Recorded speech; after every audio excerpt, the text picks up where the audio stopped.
ya pada elemen yang tipis seperti itu ya yang kulitnya yang paling kuat.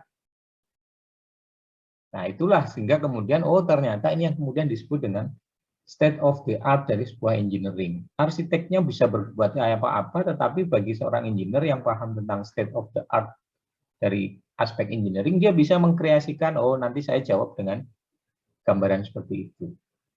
Nah, itulah yang saya sebut dengan state of the art dari engineering. Nanti kalau sudah ketemu konsep dasarnya, untuk menghitungnya, barulah kita pinjam dengan software. Boleh kita akan menggunakan software, tetapi itu nanti.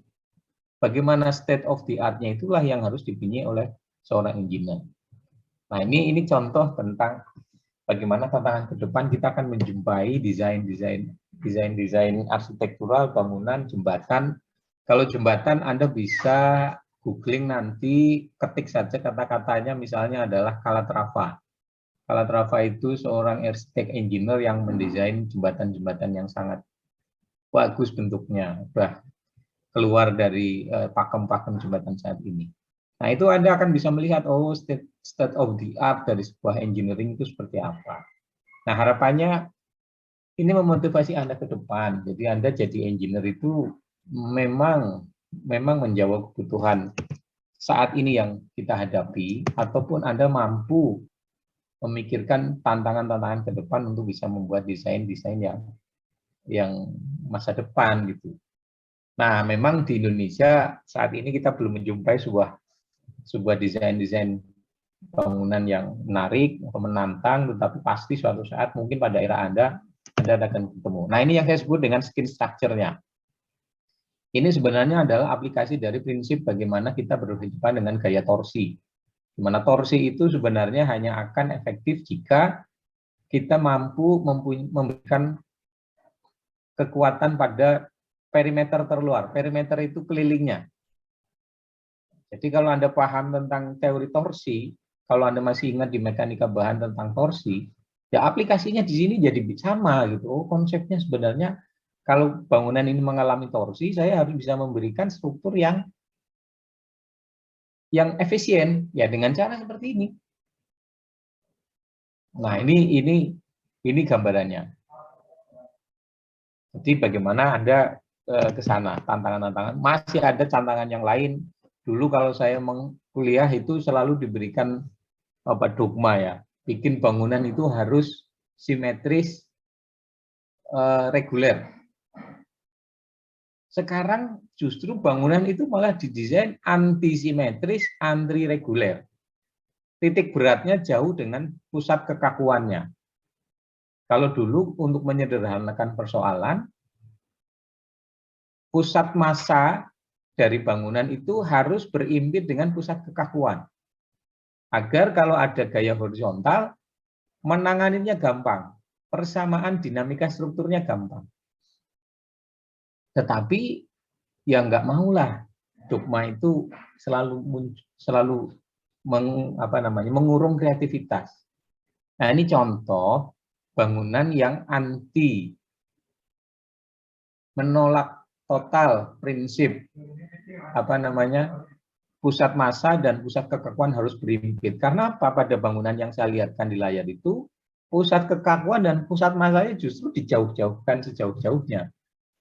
Sehingga kalau ada gempa, teorinya bangunan ini akan sangat tidak aman gitu. Tetapi faktanya ya nggak masalah gitu. Selama kita sekarang punya teknologi untuk mengkreasikannya. Nah, ini sama prinsipnya ketika pusat massa dan pusat kekakuan itu mempunyai eksentrisitas yang jauh, ketika ada gempa, bangunan itu akan mengalami torsi yang besar. Dan itu yang biasanya dihindari. Maka, ya sesuai dengan prinsip torsi, ya saya buatkan struktur yang mampu menahan torsi. Nah, sama, kita bikinkan core-nya atau intinya, kemudian selubungnya saya bikin dari struktur yang sangat aman untuk menahan torsi. Sehingga jadilah bentuknya seperti ini. Nah, ini adalah tantangan-tantangan ke depan dan masih banyak lagi. Nah, ini Anda bisa lihat bagaimana tantangan menjawab kebutuhan agar persoalan yang dulu zaman saya kuliah itu selalu diterangkan bahwa bangunan itu harus reguler dan harus reguler dan berimpit antara pusat massa dan pusat kekakuan. Zaman saya kuliah itu masih menjadi makanan saya ketika kuliah. Tetapi saat ini saya harus mengajarkan kepada Anda apa yang sekarang ini dibutuhkan, bahwa prinsip bahwa bangunan harus reguler, harus seragam, harus persegi, kemudian pusat massa dan pusat kekakuan harus berimpit agar tidak timbul torsi, sudah nggak berlaku. Anda sudah harus bersiap menerima tantangan yang dulu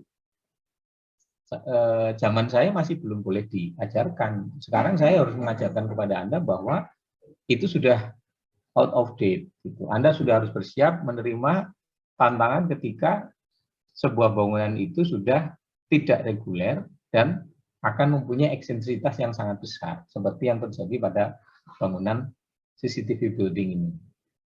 Nah, ini gambaran ya, ke depan Anda akan melihat itu gitu.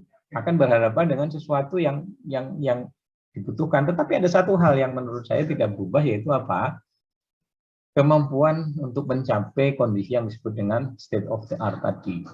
Dan itu harus dilatih masalahnya.